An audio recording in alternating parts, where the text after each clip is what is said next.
Display advertising is a great option in many different situations, but mainly to build awareness of your brand or product for remarketing purposes, or if you want to show something in an attractive way and don't want to pay for it as much as you would for a video ad. In this chapter, first we will take a look at what types of display ads are available, what are the differences between them, and their pros and cons. Then we will check how to set up remarketing or advertising to people who already visited your website, using Google Ads as an example. In the last video, we will explore differences between direct buy and real-time bidding, or buying ads in an auction-based model. In the eyes of marketeers, there is a consensus that the rapid growth of share of automated buying and selling of advertising is inevitable.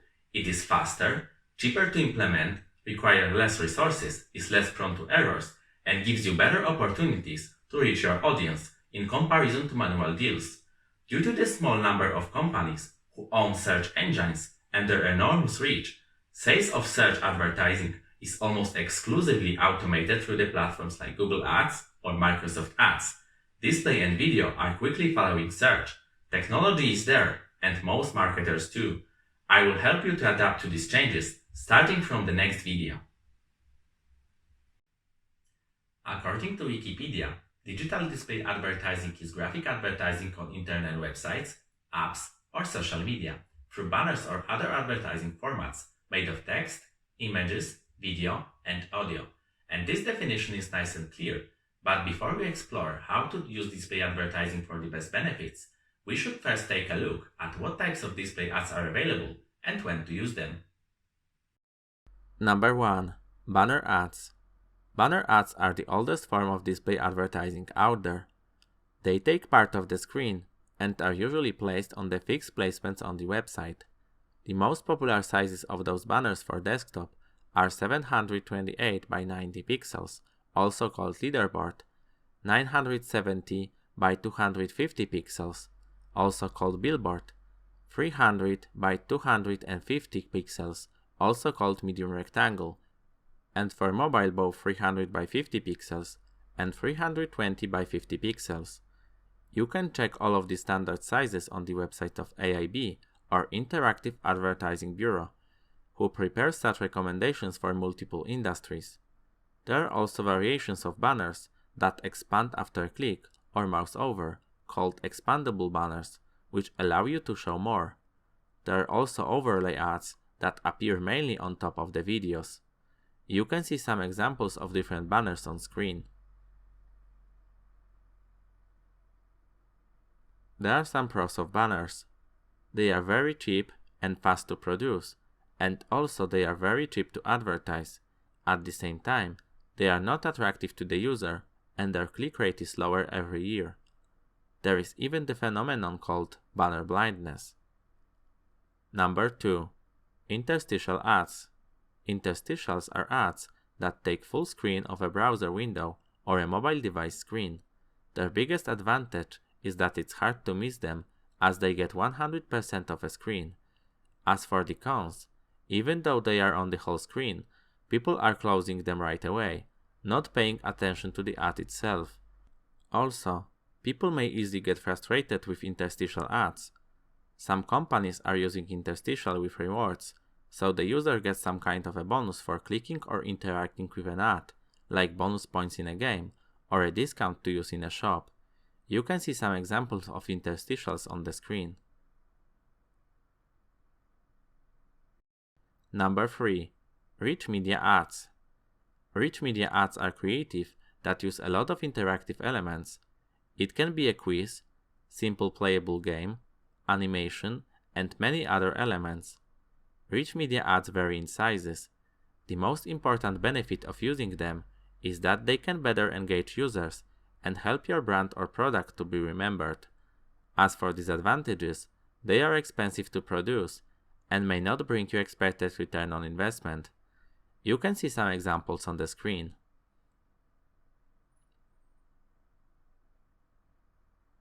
Number 4. Native display ads. Native advertising is advertising in which the look and feel of your advertising matches the look, feel, and function of the platform on which it is placed. Thanks to that, users don't know right away that it is an ad they are looking at and not the content uploaded by the publisher. Native ads usually have only small ad text next to them. If you think of Facebook or other social media platforms that display ads in your feed among the posts of your friends and the companies you like, you are correct, but native ads can be implemented on any other website or app. Please take a look at the examples.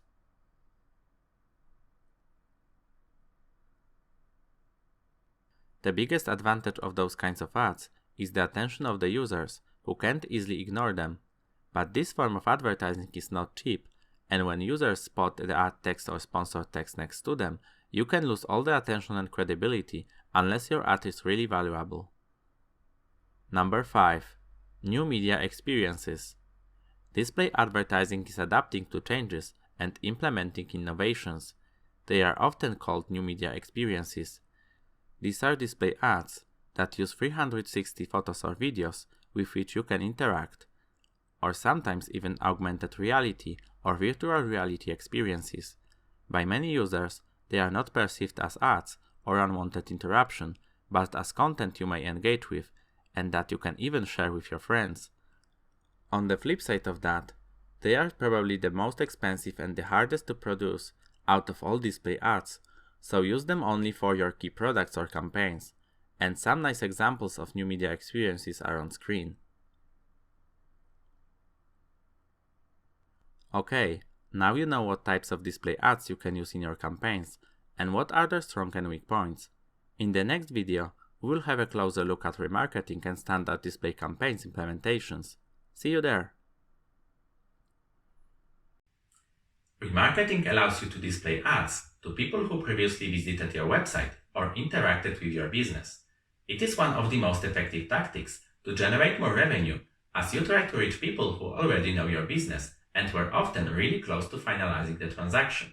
Therefore, it minimizes the cost of winning new clients.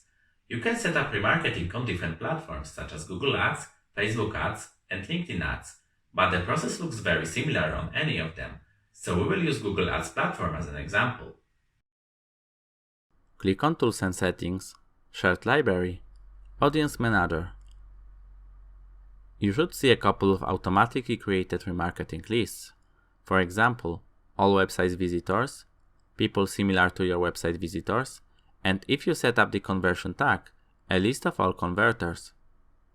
Apart from these automatically created remarketing lists, you can create your own remarketing audience. Click on the plus icon. You can create your remarketing audience from website users, app users, or customers list. We will choose website visitors. We want to create a list of people who visited our Contact Us page but didn't send a contact form with inquiry, so we could encourage them through our ads to send it. So we name our audience Contact Form Visitors, no conversion.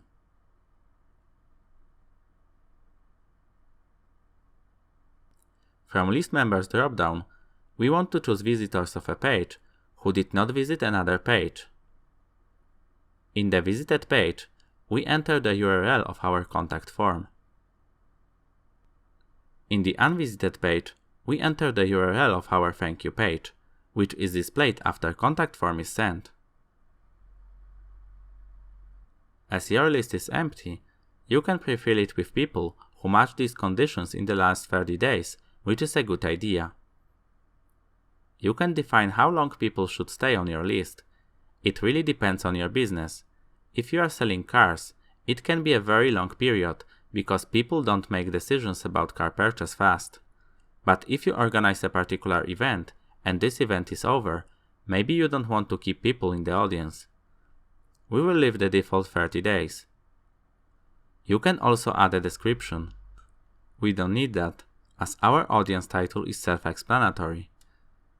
We click to create an audience. You can see your remarketing list was added to the list, and you will be able to use it in remarketing campaigns.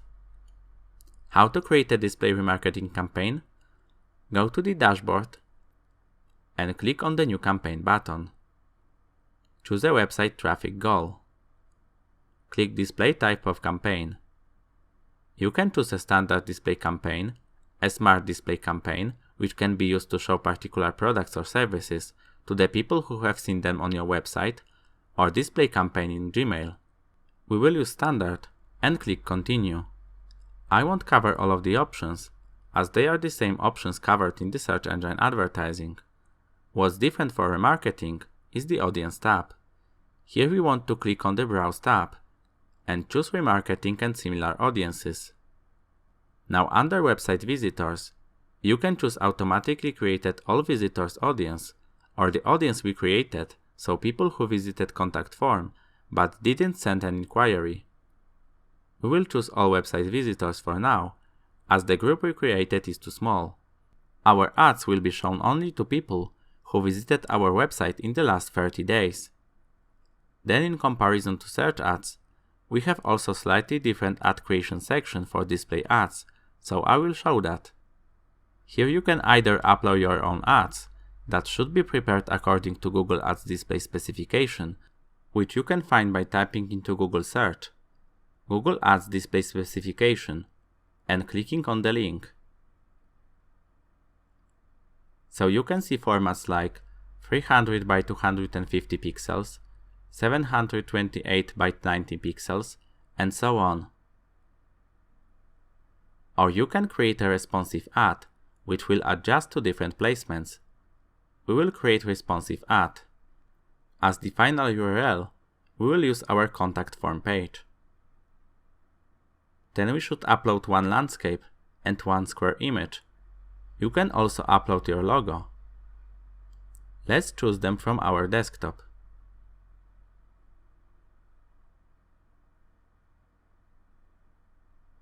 Then click on them and select which one should be your landscape image, which one should be your square image, and which one should be your logo.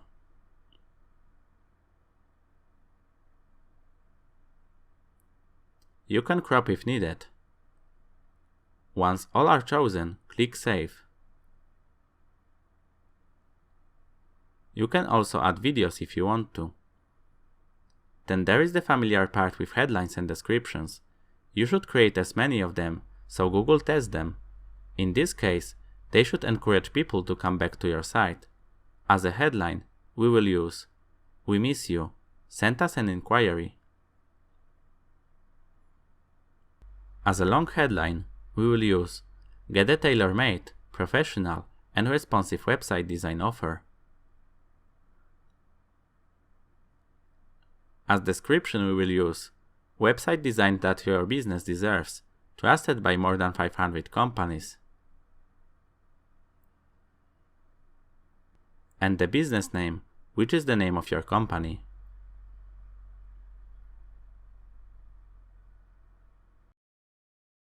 On the right side, you can see a preview of your display ad on different devices. Fill in all of the missing details. If you have any problems, you can go back to Search Engine Advertising chapter, where we covered those settings. Once it's ready, click on the Create Campaign. Review all your settings. You can click on Continue to Campaign. Your remarketing will be now visible on your campaign list, and you can monitor and optimize it, just like you should for any other campaign. There are different types of remarketing possible on Google Ads, like dynamic remarketing, which allows showing exact products or services that were visited by the users, or video remarketing, search remarketing, and remarketing based on your customer list, but this is outside the scope of this course. If you want to run standard display ads instead of remarketing display ads, the process is the same, with the exception of Audience tab. This time you don't limit your audience to your website visitors, but you can send it to people based on their interests, demographics, or other criteria. In the next video, we will discuss the difference between direct buy of advertising and real-time bidding. See you there! There are two basic ways to buy display advertising: direct buy and real-time bidding. Direct buy is the oldest way of buying display ads. To simplify it, with direct buy, you contact the website owner and specify how many impressions you want to buy and at what price. Real-time bidding is an automated way of buying ads, and is growing in popularity. With RTB, you usually don't buy from certain publishers, although some platforms allow this, but you take part in an auction for each impression on millions of different websites. You specify how much you are willing to pay for a click or impressions, and if your price will be the highest among other advertisers, your ad will be shown. It only takes milliseconds for the algorithm to decide which advertiser won the auction. Let's compare direct buy with real-time bidding, their pros and cons, so it's easier for you to decide which one is better for you. One of the greatest advantages of direct buy is that you know exactly what you get. You know where your ad will show up and how many impressions you will receive. You have a greater control over it, so if something is not right, you can contact the publisher directly, and the problem will be quickly solved. A lot of companies like this kind of peace of mind. With real-time bidding, sometimes your ad is shown in the place that is not suitable for your brand, like the politics website or erotic website. Even though you have some blocking options, they don't work in 100% of cases. Also, you don't know how many impressions you will get. You may plan your campaign, but it may turn out that the price for the click was too low and you don't get any results. Another good thing about direct buy is that you can prepare exclusive non-standard formats which are often not offered through RTB platforms. For example, wallpaper, which is visible on the publisher's homepage. This will attract a lot of attention. Also, some publishers don't sell its inventory through RTB at all, so if you want to advertise on their website, direct buy is the only possibility. Now let's take a look at the benefits of real-time bidding. With this type of buy, you will have better reach. Think about millions of websites you can place your ad on. With direct buy, you are limited in this regard. The second fantastic advantage is price. RTB is much cheaper, sometimes more than 5 times cheaper. Some publishers sell through both direct and RTB channels. It may turn out that you buy an impression for the fraction of the price that you would pay directly. Often with direct buy, you also have a minimum budget you have to invest to start. With RTB, you don't have that limitation. The other advantage is time. With RTB, everything is much quicker to set up. You don't have to wait until the change is implemented. You can do it on the fly. RTB platforms are aware of some features of direct buy that are desired by the advertisers, so they are implementing them into their platforms, like buying guaranteed inventory or non-standard formats. In the future, RTB will probably completely dominate direct buy as being more efficient and comfortable, but until then, you can use both types of display buy depending on your business objectives. In the next chapter, we will cover video marketing and advertising. See you there!